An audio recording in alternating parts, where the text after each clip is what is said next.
Magturon kami ngayon. Yan ang aming ingredients, saba. And then this one is jackfruit. So may malalaki akong nabili na ganito. So mas maganda siya sa turon kasi yung mga maliliit. Yan. Yeah, the small ones are for spring rolls. Yes. We're cooking this turon in our salad master skillet.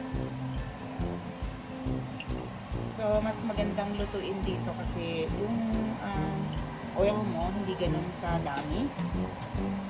Ayan, hindi niya din sisip-sipin kasi. Kasi kadalasan pagka niluluto ko sa ordinary lutuan, masyadong sinisip-sip na yung oil. Dito, hindi masyadong gumagamit ng oil. Konting oil lang din yung nilagay ko kanina.